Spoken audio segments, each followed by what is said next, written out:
As a futurist who has watched this industry from a Wall Street perspective for 20 years, Jennifer Fritzsche of WellsFargo Bank is here to give us the state of the wireless industry and what 5G will bring.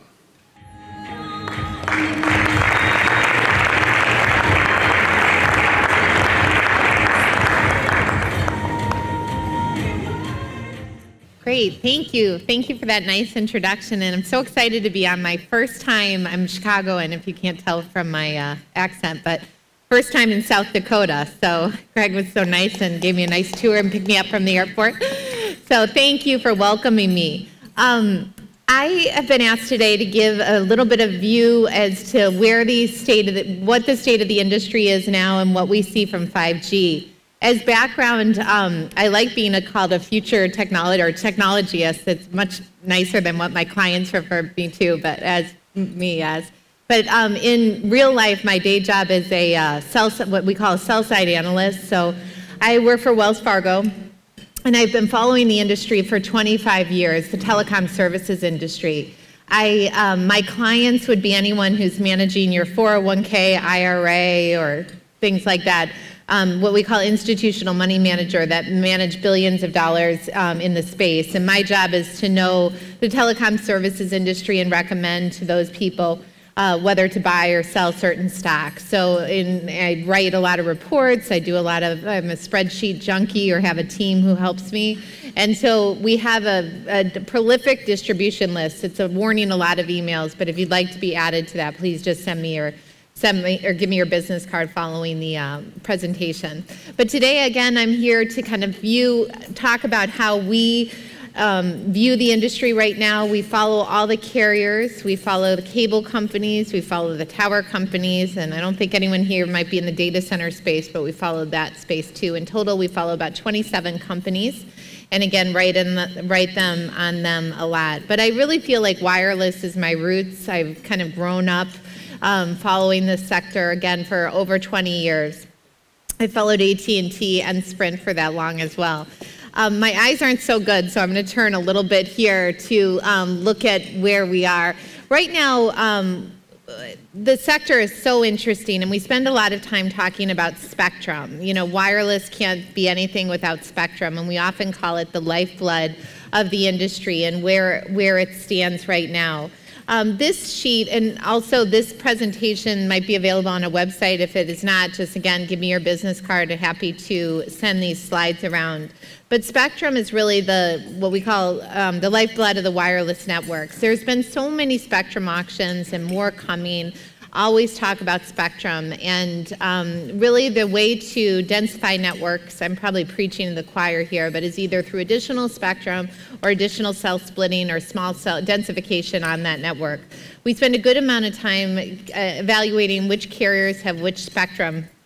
I put the tickers here in my language, VZ being Verizon, T being AT&T, S being Sprint, and TMUS being T-Mobile. Verizon right now has a good amount of 700 or low band spectrum, which the lower you are in the spectrum band, the longer the propagation, so the bigger the cell sites. But really has, some would say maybe bet the farm on ultra high band spectrum, millimeter wave spectrum, which is more supported through small cell sites.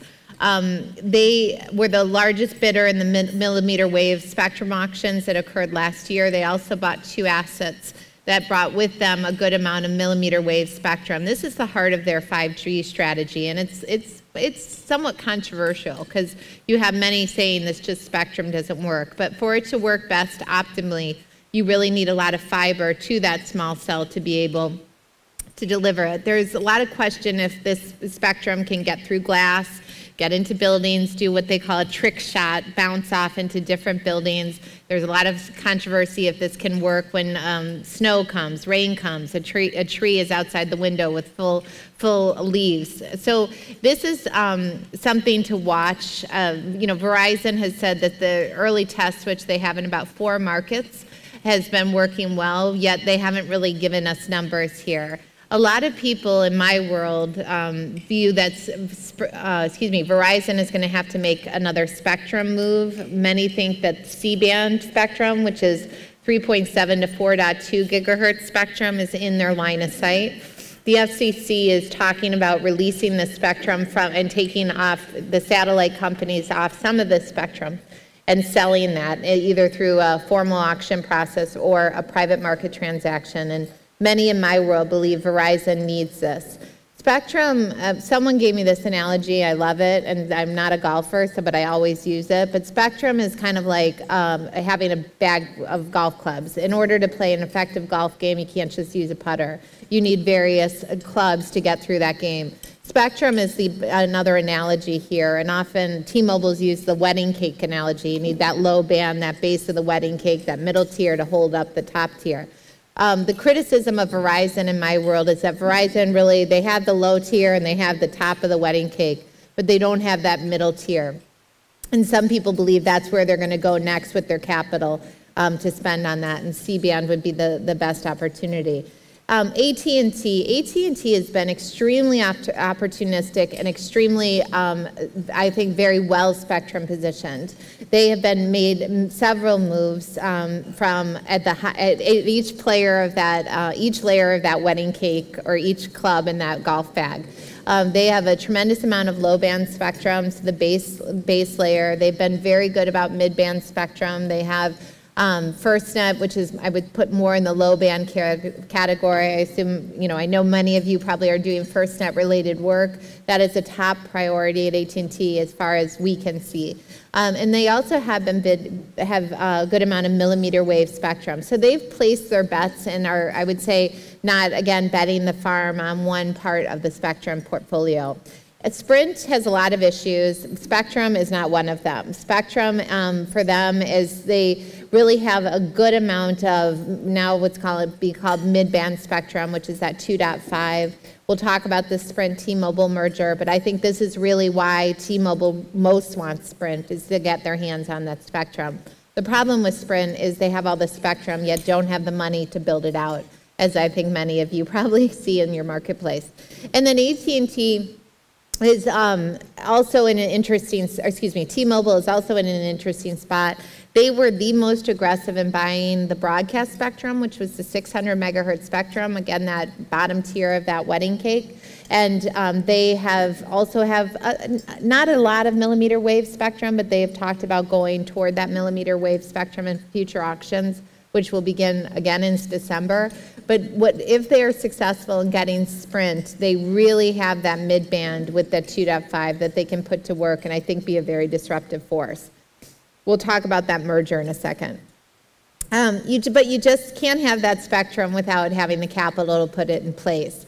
And wireless carriers, the big four carriers, have been spending. 2019, we expect a lift, we're halfway through it, but a lift of about 6.4% year over year in terms of absolute dollars of spending. I think it's a very good time to be in the infrastructure space. But the carriers' balance sheets, including some of the bigger ones, are not, they're watching every cost, certainly more than they were 5 years ago. AT&T, by their own admission, has been talked about that this is the year when they are going to really focus on getting what we call their leverage ratio down, that being the amount of debt they have over the cash flow they generate to service that debt. It's my understanding that that is the top priority. They've been selling assets and whatnot, and since they bought into the media space through the last year's acquisition of Time Warner, that has taken top precedence. As they get that balance sheet repair in place and get that leverage ratio to where they want it to be, which is 2.5 times, I think you can see them aggressively focus on the network even more than they are doing now, which they're doing quite a bit. And towers should continue to benefit from this spend. This shows up until the second quarter of 19, based on our estimates, the organic growth rate year over year, same-store sales growth in tower revenue was north of 6%. You have some, like American Tower is growing north of 7%.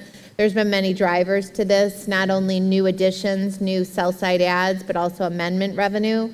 I would say that there's been a lot of dirty laundry aired between the public tower companies and the carriers themselves. We started this year with a very strong, a high degree of frustration by the carriers that they were being really raked over the coals. by some of the tower costs they've seen, especially in the area of amendments. I would say most of this was directed toward the public tower companies, not private ones. And actually that's caused carriers like AT&T and Verizon and T-Mobile to really want to work more closely with private tower companies because they feel a good amount of frustration working with the likes of American Tower, Crown, and SBA, all of which I follow. Now that said, I will say that there's no better business than the tower model, and so I think for carriers it's easy to say, hard to do, to work around some of these larger tower companies just that have the tremendous scale. 5G. This is, 5G can mean many things to many different people. Usually when I say 5G to someone not in the industry, they'll say things like, oh yeah, that means autonomous cars, right?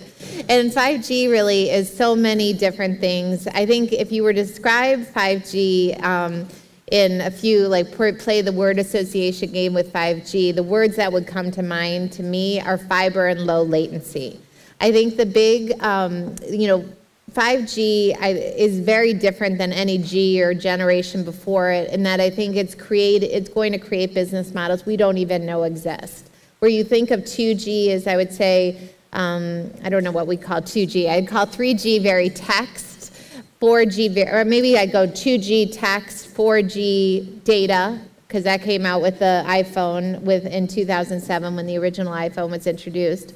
4G, I would say, is all about video. And again, 5G, I think we don't even know where we're going. But I think that as I'll get into, a chicken versus egg scenario here, because what comes with the infrastructure first. But in terms of we try to color code these by each of the 4 carriers. The current 5G strategies. Verizon's all about that, again, top tier of that layer cake. Really focus on millimeter wave and pushing fiber. Verizon has a plan to build fiber, is currently building fiber in 60 U.S. cities right now, because they really feel that fiber is the long pole of the tent to 5G infrastructure, and that there is multiple uses for that fiber lay. A lot of attention has been given to Verizon's fixed wireless initiative, which offers a replacement to the cable, a cable service at your home. In Verizon's consumer 5G pitch, I think they would summarize it like this. Right now we all have, a wireless broadband device. I'm carrying my iPhone now, and at home I have Comcast and my broadband device, a home fixed broadband. Verizon would say we can be both. Now, that's, again, easier to whiteboard it out than really do, because it costs a tremendous amount and takes a tremendous amount of time, shovels, street dig-ups to get that fiber in place to do that. But once that fiber is laid, I often call it like a tower on its side, where there's multiple uses for that fiber. So when you take that fiber and the heavy cost of laying that fiber, then the maintenance cost, I wouldn't say is done, but it's dramatically lower, and you can build multiple use cases off of that. With Verizon, they're talking about replacing some of their wholesale partnerships and bringing their network on traffic on much of their own network. They're talking about servicing the SMB client. They're talking about IoT. So for Verizon, I actually think they're doing more than they can actually say right now, but it takes tremendous time and capital. AT&T has mobile 5G in 19 cities now and plans to launch it nationwide in 2020.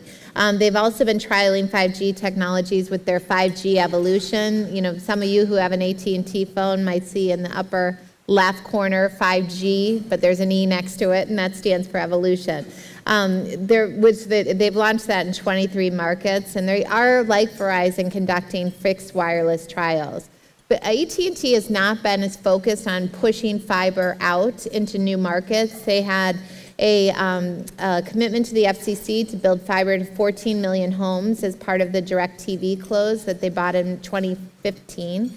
And they just finished that completion. However, I would expect that AT&T, once they get, again, this balance sheet goal in sight, would become more aggressive in fiber. There was a very interesting article interviewing the new COO of AT&T in yesterday's Wall Street Journal, which talked about John Stankey, where he talked about where we have a better broadband experience, the business is better. I feel, my personal opinion, that's kind of priming the pump for maybe a more aggressive fiber build from the company coming in 2020. T-Mobile.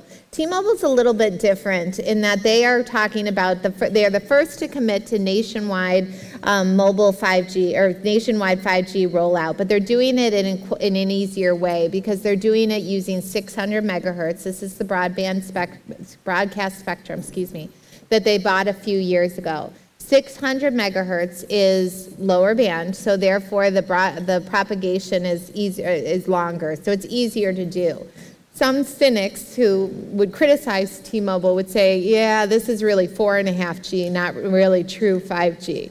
Now, all of this is still to be determined, but I would not underestimate the marketing power of of T-Mobile with 5G. Now, the question to me is how many people need to have that 5G phone and run out yesterday? Now, in saying that, I will tell you that I was in New York yesterday and in front of the Apple store on 5th Avenue where the line was going around the building about 5 times, and the security guard there told me that it has been like that 24/7 since the iPhone 11 came out, what was it, a week ago. So maybe I'm wrong, maybe I'm in the minority, but I would not underestimate the power of T-Mobile's marketing machine, but I might question if what a nationwide rollout with 600 is really true 5G. And then finally, Sprint. Sprint is, despite rumors of their death, is actually moving forward in select cities, in the urban cores, moving forward with 5G. Areas like my own, Chicago, Atlanta, Dallas, and Kansas City have been, New York has also been launched. That slide is actually wrong, if New York has already launched, but they're doing it using tri-band. Now the big thing for them is this 2.5 spectrum. Sprint, I believe, has very good spectrum. This 2.5 is a band class that's supported worldwide, including in Asia. And we already know it's in all iPhone devices. If Sprint had the capital behind it, I think they actually could be a real, as I mentioned earlier, disruptive force. There's really 3 pillars of 5G here, if we kind of summarize it in an elevator pitch. It's an enhanced mobile broadband, which increased data speeds. And, it would be, in a simple word, or sentence, 5G for the consumer would be the uncabling of cable. Because what they're trying to do, and Verizon's really leading the way here, is bring fiber, 2,000 feet from your home, and then do that last mile with that millimeter wave spectrum. Verizon has it in markets where they're advertising speeds of 300 megs, but talk about theoretical speeds north of a gig. Just to give you an idea, I live about 15 miles north of Chicago, not in a rural area at all, and the fastest speed that Comcast can give me there is 300 megs. So if Verizon can really thread this needle and pull it off, there is clear disruption to the cable model. But again, everything takes time, capital, and a lot of roads torn up to get there. Second foundation or pillar of 5G is this massive machine type communications. Here, you really can have speeds up to 20 gigabits downlink and almost a 20-time improvement in spectral efficiency from LTE. So this is something, when I said earlier, we don't even know the businesses that can come out of 5G. Until you have speeds like that, there's multiple uses, probably more than I could even guesstimate, that can come here. I saw a recent 5G futuristic video which showed how it could dramatically change the retail industry. And this showed what looked like an REI store, and it was a woman shopping for ski equipment or ski helmet and coat and stuff. And just by standing in front of the mirror, not grabbing what she would tap on the helmet she liked and whatnot, and then could stand in front of this mirror, and then optically through, I guess, AR, VR, it could show how she would look in this whole design. And so when you talk about almost holograms like that, you have to imagine the data speeds that would be supported by that. So that's one of thousands of examples that you can change and how much they're going to change the industries that they serve. And then finally, ultra reliable and low latency mobile communication. Low latency here being the time to deliver. It's about, it could be as much as 1 millisecond and provide services speeds. You think of things like, this is where you get into remote robotic surgery, things like that, that just do require extremely low latency. And these, I would say, are the kind of the three main things that any 5G expert might discuss. Not only from the revenue side and the revenue possibility that can come from that, but it also will dramatically reduce the costs of wireless costs. This has been a huge driver as to how much it costs to deliver service. These were given to me by a really good consultant in San Francisco from Mobile Experts. And basically, his point was that if you look at the cost per gigabit to deploy LTE on a macro site, it's about, this is not what the carriers pay the towers, just to be clear. This is just what it costs their network to deliver this gigabit. It's just north of $2. But when you talk about the high band spectrum, this being the very small, you can see 28 and even sort of the amount of spending costs associated with to deliver the service will be dramatically less. And this has a huge impact to the carriers who really, like names like AT&T and Verizon, have tremendously high fixed cost structures that they've been trying to find a way to decrease here. And this is, I think, something that could be dramatically important for them, because wireless is really, especially in the case of Verizon, where they don't have a diversified revenue like AT&T now in the content and linear TV space, this could be a dramatic cut to their cost structure, a good thing. We talked about some of this, but use cases for 5G. Again, the first deployments of 5G are underway from Verizon and AT&T. And I mentioned the threat this could cause the cable industry. Now, cable is not asleep at the wheel. We follow Comcast, Charter, and Altice. Two of those three companies,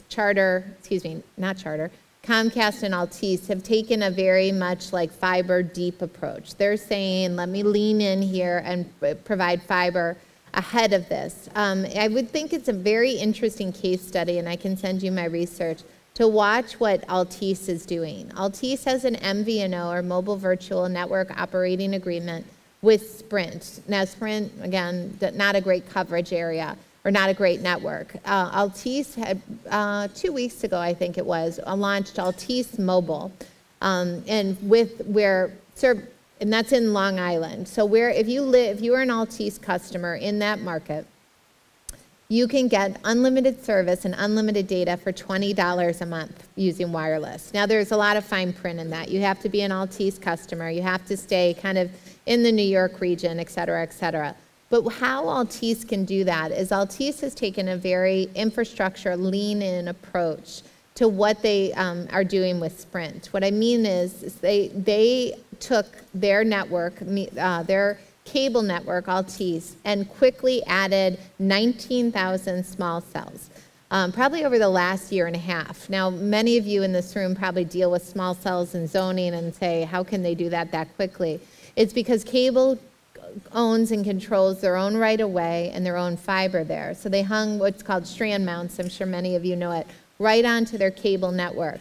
And their bet or speculation is that 90% of wireless service occurs in 90% of the same place most of the time.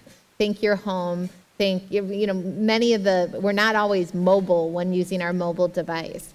And that is, so Altice's plan or speculation is that if we can keep that traffic on our network, we can control that cost and be disruptive. So they have leaned in to be more of an infrastructure-centric provider. Comcast has done not really a similar thing, because they're in an MVNO agreement with Verizon and they're not adding small cells, but they've been very aggressive in pushing fiber deeper to the home, because their thought is, if Verizon comes into some of our markets, I don't want to be that victim of the uncabling of cable. So cable is taking, I would say, a very some of the cable operators are taking a very offensive stand here, and I think this is something that can continue to play out and certainly a theme to watch. The other thing is enhanced broadband. There's been a lot of talk, especially from the Sprint T-Mobile people, about offering faster broadband speeds in rural America. They believe that they can be a wireline replacement in areas doing fixed wireless, and especially in rural U.S. T-Mobile has put a lot of numbers around this. I'm sorry I don't have that in this slide, but I think this is something you're going to begin to see even more so. Could be a challenge for some of what we call these RLECs, or rural local exchange carriers, some of which we follow. Names on that list would include Frontier Communications, CenturyLink, Consolidated Communications, Windstream. And so you could see a new kind of competitor creep in also in the rural areas, and that would be through more of a fixed wireless effort. Massive IoT, again, this is, think of meter-to-meter reading. The biggest thing here is extended coverage and longer battery life, and how this can shape. You have cities like Atlanta and Huntsville, I know is one example. Maybe where we are now in South Dakota is really embracing the smart city campaign. And you really think, as you walk down a busy street, look at the light posts. They might be more aesthetically pleasing these days because someone else is paying for them to get access to that right away. So I think we're seeing that. And again, this low latency applications, I think mission critical, the naysayer might say, how many of those are, how many mission critical devices or time frames are there really? But this can include, if you think, as bringing back to the autonomous vehicle, the typical, these are not blessed numbers because we don't have it in scale, but the autonomous vehicle uses something like 300, I think it was, terabytes per day, and that's an average. I have a almost teenage daughter, and I can tell you she uses the phone a lot, and she uses 17 gigs per month. So if you think of 300 terabits per day, it's almost bigger than you can get your hands around or head around. But that the usage there, and what I always point out for autonomous vehicles is that everyone says that will be a huge windfall for the infrastructure companies, and it will. But really, the edge of an autonomous vehicle is not like the small cells or the carrier. The edge itself is really happening in Detroit, and that's the car itself. You think of the risks of, what could be horrible mistakes in these autonomous cars, that the brains of that edge are really not, it is in the car itself, but the spillover effect is going to be a tremendous amount for the edge of the infrastructure space. So think small cells, fiber, in a lesser degree macro, but I think that macro sites, but that's something to watch. Again, this is what I was referring to. This is all great. 5G is really fun to talk about, but it's, how do you get there? It's really the chicken and egg discussion of the 5G dilemma. And there's really three pieces of the infrastructure needed before it can come. The first piece, again, of that is small cells. I think many in this room might be working on small cells here. In our view, this is going to be a major component of the 5G and network infrastructure. I once had an opportunity to see the CTO of NTT Docomo speak, and he talked about how he saw 5G. And he put up a slide that was like thousands of concentric circles all on top of each other. And I think that's really what we're going to see. You talk about there's roughly, this number is hard to really get blessed, but we think there's about 160,000 macro towers in the US. That number is continuing to be built higher. But some would believe, you can see in this chart, that by 2027, we're going to have well over 1 million small cells. So this is where I think the proverbial puck is going for the carriers, and where most of their capital is being spent. The greatest need for small cells is in the urban core, metro areas, where bandwidth consumption is the highest and where you can support shorter propagation. Most of these small cells work on network or spectrum that is north of 1 gigahertz. So again, the propagation is shorter. But when you talk about things like 28 and 39 gigahertz, and they're even talking about freeing up even spectrum below, higher than that, the propagation is that much shorter. Therefore, you need more small cells to deploy it. One of our consultants, again, estimates, and this is, again, hard number to bless, but there's about 100,000 small cells in the U.S. today, and one of our consultants believes that could grow to 200,000 by 2021, but again, you can see by 2027, the ramp that this hockey stick really kicks into effect here. You are seeing, it used to be more just about stadiums. Now it's really more about outdoor furniture, small cells, working with the city. The problem is, been the issue is we follow Crown Castle. And Crown Castle, starting this year, who's been the most aggressive tower in the small cell space, started by saying we're going to build 10,000 to 15,000 small cells this year. And what they found is that on the second quarter call in late July, they had to lower that number to 10,000. And everyone had, was up in arms and said, you said this is a good business and you're telling me it's going to grow to 1 million north in 2027. What's the deal? And they were very clear. It's not about demand. It's about all the red tape to get to service that demand. And the hard part for them is every city is very different, and the set of rules in every city is also very different. We also, it's a private company, but we also are close to the management of Extenet, and they echo the very same thing. So this is not easy. It's hard. I think I'm stating the obvious for many sitting in front of me, but it's you're noticing that as much as Jonathan Adelstein and his group have done so much good work to try to streamline the process, it seems to get mucked up even further. I know cities like the one I'm in are not easy to deal with. A second piece, I should say, the one I live in, that being Chicago, not the one I'm in now. The second part of the infrastructure piece is back to spectrum. Again, lifeblood of the network. Carriers are deploying, I think we talked about this, but a mix of low band and high band. I want to just point this chart here, because this, just to give you a visual, Verizon, yeah, they have the most spectrum, they should be fine.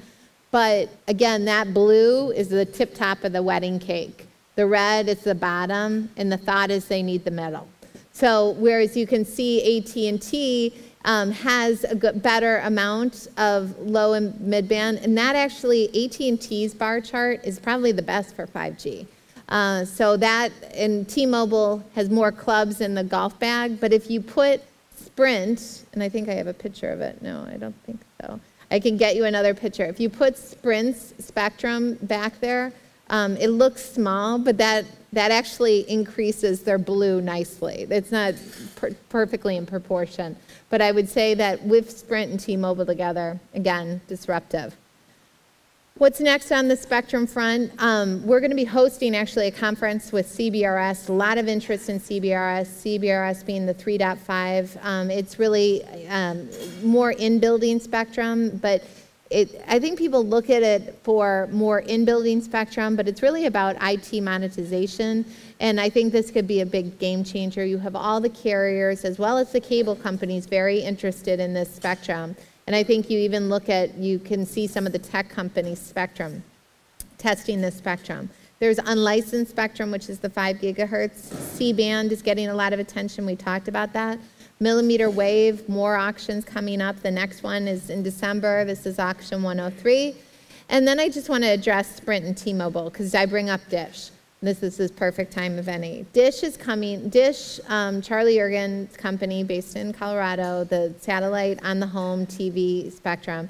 He has been, some would say, warehousing a lot of spectrum. He's been very aggressive. He's a known poker player, but buying spectrum in a lot of these auctions. And in July, when the Sprint T-Mobile merger was waiting for DOJ approval, they had gotten FCC approval, and the DOJ was a sticking point. And the DOJ was just concerned that 4 players were going to go to 3, and that was not good for the consumer.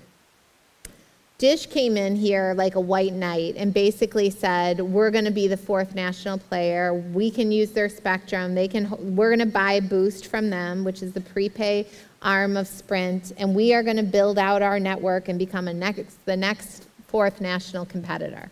So that sounds great on paper. There's issues with that. The biggest issue is where's the money? Dish doesn't have a lot of money. Their bonds are in distress. It's believed they need some sort of capital partner to make that really a reality. But if that happens, that's actually, manna from heaven for the infrastructure providers, because you really do have sight unseen for a fourth national competitor. Charlie Ergen has, if this deal goes through, which I'll touch on in a minute, he has certain milestones. I think it's by 2023 he has to have 5G to 70% of the U.S. So that's in stone. So his feet are very much to the fire here, and that could be a build out. Now then the question, what's the deal with this deal? Does it get through? So this has not been one without drama. Sprint T-Mobile announced their merger in April of last year, if I have this right. Yes, April of 2018. Where we stand now, they have DOJ and FCC approval. That usually should close the deal, but they've been thrown a curveball, or actually 19 curveballs at this point, because 19 states, including some pretty big ones, California, New York, Illinois, Texas, are all fighting this merger. Every day it seems like another state comes in.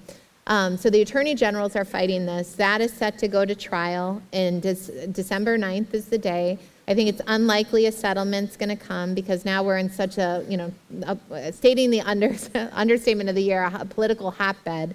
And you are really seeing a lot of these attorney generals use this more now as politics. So where does that mean? What does this mean for everyone in the room?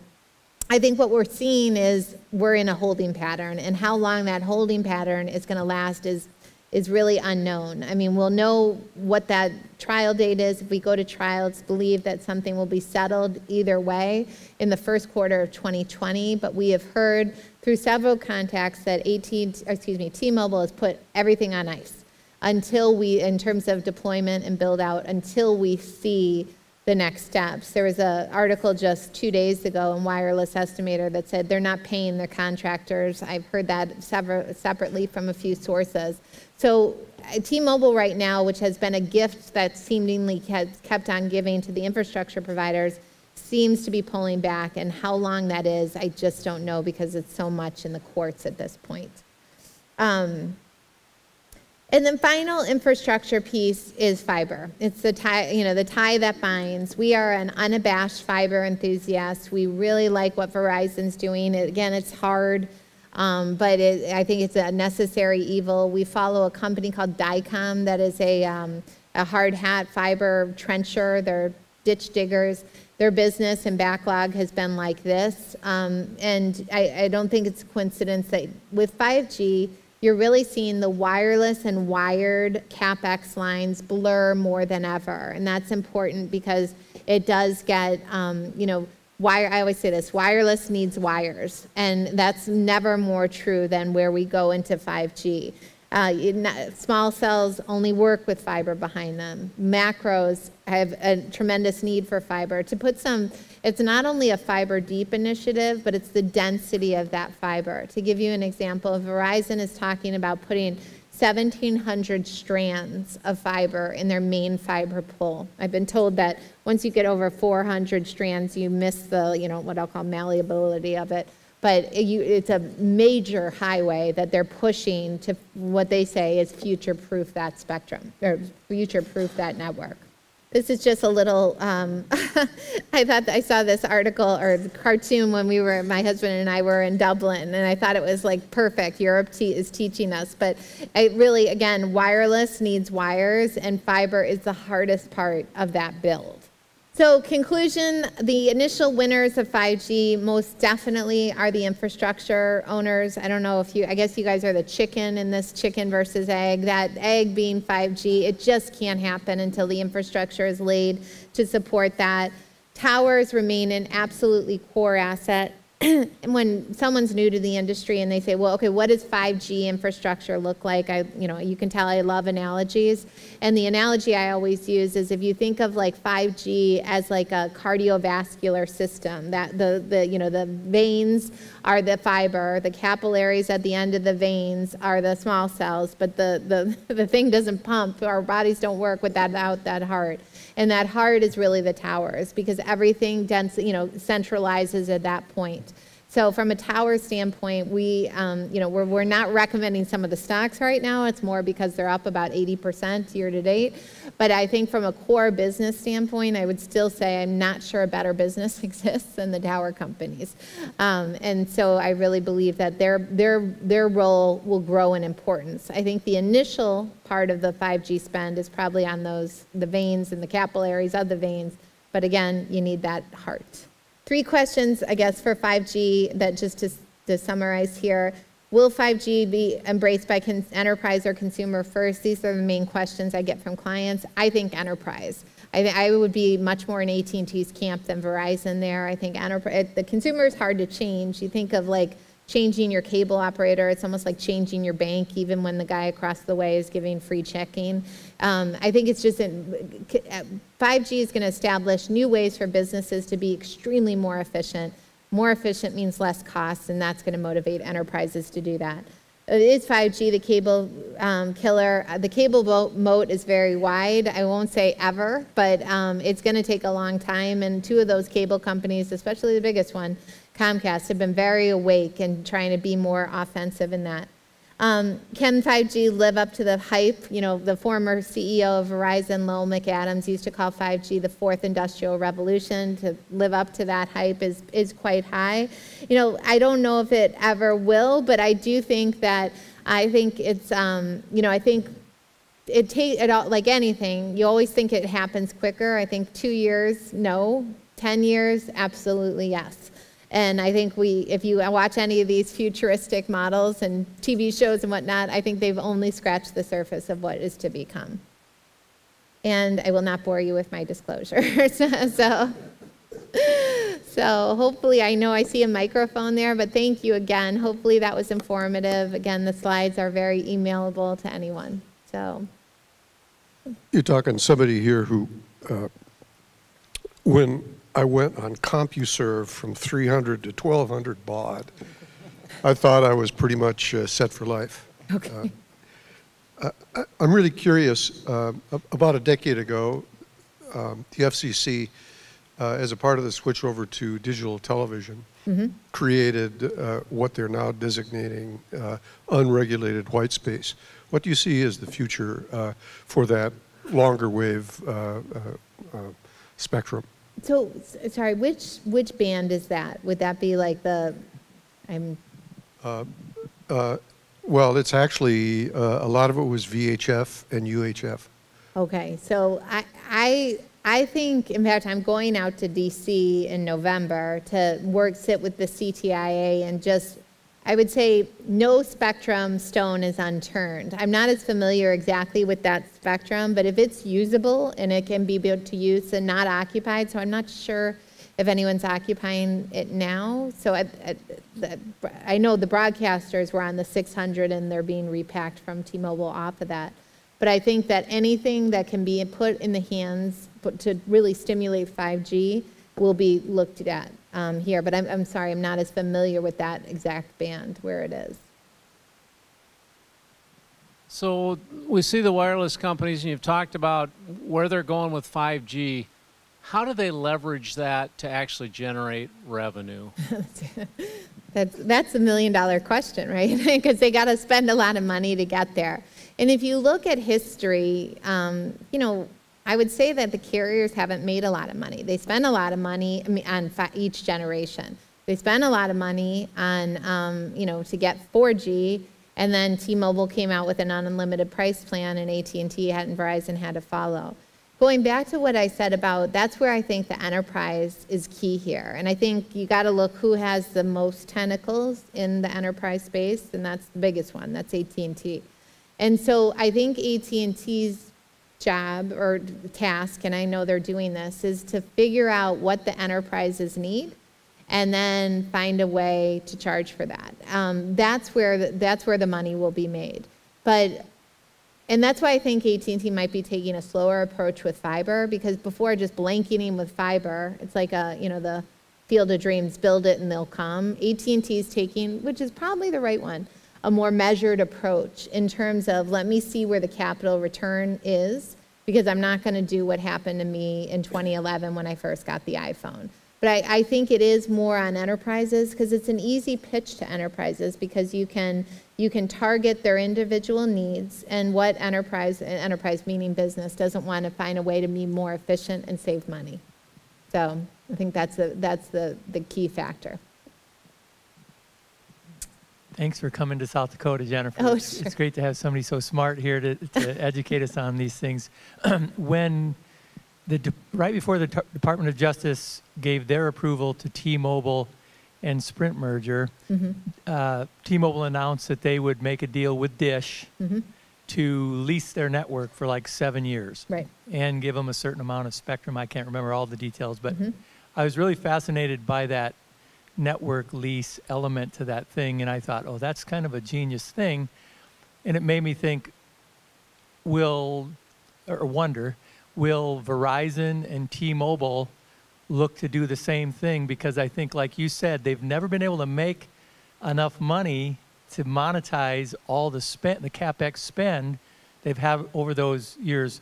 Could you ever see a day where instead of just selling their services to the consumers, that they wholesale it on a larger scale to big companies like, say, Google or Amazon or something? Yeah, so AT&T and Verizon, I think, especially Verizon, well, I think both, would be very gun-shy to do that because it's kind of, giving the milk versus buying the cow. I mean, I don't know if you want to say, oh, Google, you can use my spectrum, because with the power of Google behind it and the money behind it, you run the risk of cannibalizing your own business. And I think that's the slippery slope that T-Mobile, frankly, is going down. And I don't think if T-Mobile were being totally honest, they wanted to do that with Dish. I think it was, some might say, a Hail Mary pass, but it was what was needed to get this deal done. And again, it's not done yet. But I think, and it's also worth mentioning that Google has a spotted history with wireless. They have that whole Google X or whatever their division is, where they try things. Like Google I used to follow Clearwire, which is now part of Sprint. They used to own a part of Clearwire, and everyone was like, oh, they're going to get into wireless. And it never came of anything. So I think from Google's standpoint, Google's history has been they've kind of played with the carriers and to work it to their advantage. The classic example is Google Fiber. Everyone said, oh no, Google Fiber is going to take over what AT&T and Verizon are doing. And the industry, Google Fiber itself as a standalone was a failure, but for Google, it was a success. And what I mean by that is, like the city of Austin, Google Fiber announced that they were going to drag fiber all through Austin. AT&T, it was 31 minutes later, AT&T put out a press release, said, we're going to bring fiber to Austin. So if Google's main money is made, or revenue is made by us all clicking, right? Clicking, click, click, click. We are all clicking faster because AT&T and Verizon and everyone now is rolling out fiber. So Google Fiber kind of went away, but it was a great little carrot and incentive to get the carriers, the telecom carriers, to move. So I don't think that memory is far for AT&T, and I think it's like, what is it, fool me once? So I think that's the question. But I don't know. I think that it's hard pressed to see if they would do that. You showed a slide that showed the cost from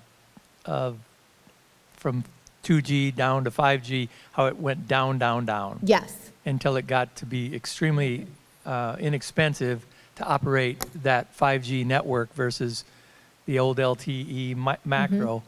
So now we're not talking about investment in the infrastructure.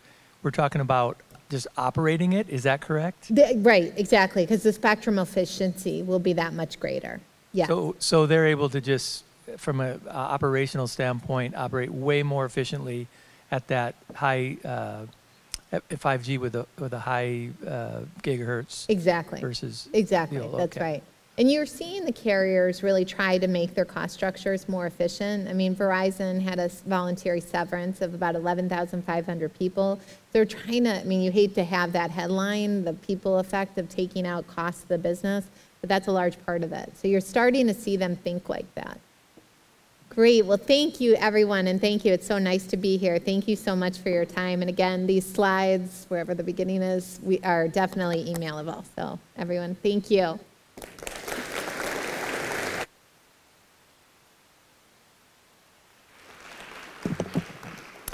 Wow, that was excellent. Thank you very much, Jennifer.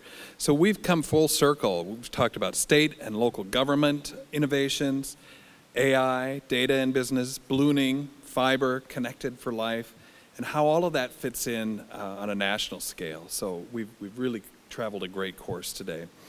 A couple of notes for you. Remember the posters on your table, the cybersecurity posters, you're welcome to take those. If you'd like extra for your office, we have them out in our SDN booth out there. Please take those, as many as you would like. We have blogs that'll be coming out on the SDN Communications website about these presentations if you want to share them with colleagues that were not able to be here. Also, Andrea from my team has been video recording them. We'll try to get those out as well so you can share those resources. So a few thank yous. First of all, Cheryl and I could not put this together without, where did Amy go? Amy, did she step out? She's working, of course. Marianne Boyd, the logistics that she puts together, and of course Nikki Gronley from my staff. She keeps us all in order. And then the Pinnacle team back behind the wall there too, we appreciate them. So let's give them all an applause for all their logistics.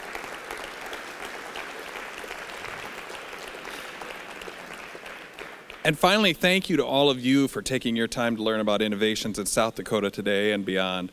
We hope you're able to walk away with a little better grasp of what the future might hold for all of us, because the only thing that stays the same is change. So let's be ready for it in South Dakota. Have a great afternoon.